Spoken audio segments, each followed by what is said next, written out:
Pensez-vous que la conscience de soi, ça signe la qualité d'une rencontre? Bon, moi je pense dans la mesure où une rencontre est un échange, il faut savoir ce qu'on a apporté à l'autre. La conscience de soi, effectivement, elle fait la richesse de la rencontre, de l'échange en tout cas. On s'est prouvé nous-mêmes qu'on était capable de plein de choses, donc le jeu il fait partie de ça. Mais pour revenir au voyage et comment on pouvait reprendre confiance, je pense que c'est vraiment les rencontres après qu'on a eues dans le voyage. On pouvait être que naturel face à ces rencontres et je pense que ça nous a aidés quoi, chacun indépendamment, puisque ça nous forçait d'être indépendant des autres et d'être vrai aussi. Tout à l'heure, en fait, vous disiez, c'est vrai que quand on reparle sur l'équipe, et justement l'équilibre de l'équipe, on sent que c'est très important en fait. Quand vous étiez que deux avec Morgane et que Brian est arrivé, il fallait remodeler cet équilibre, il y avait une harmonie qui était rompue, il fallait en trouver une autre. Ouais, quand Étienne est arrivé, ça a fait vraiment du bien.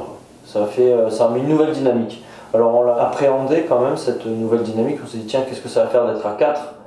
On avait par exemple un peu peur que ça tue quelques rencontres impromptues par exemple, mais en fait non, ça n'a rien changé à ce niveau-là, et ça a amené peut-être un peu plus de stabilité dans le groupe.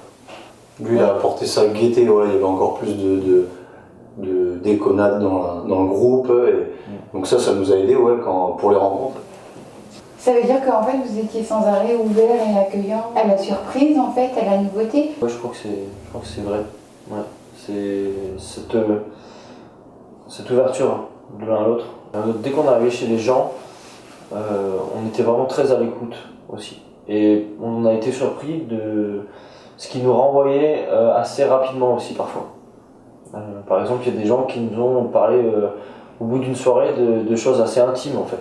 Alors qu'on était un groupe de gars qui passaient là pour la soirée ou pour 2 jours quoi. En fait, lors de votre périple, vous vous êtes volontairement mis à la merci de l'accueil des personnes que vous rencontriez.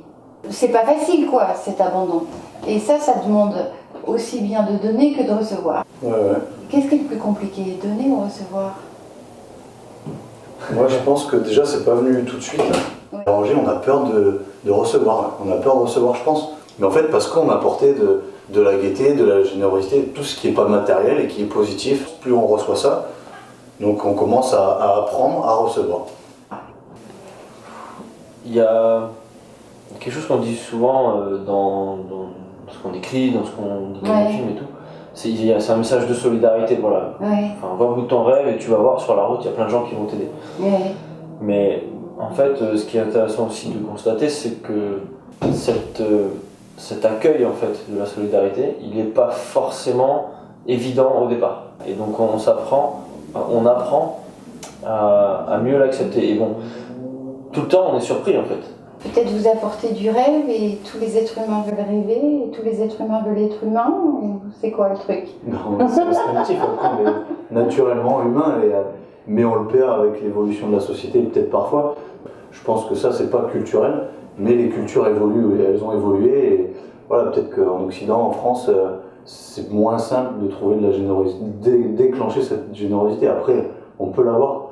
Quand on est rentré tout de suite, on disait en France, voilà ce qu'on fait à travers le monde, c'est faisable aussi, et puis voilà, peut-être qu'un jour on arrivera à le montrer. Mais je pense que c'est pas aussi simple quand même.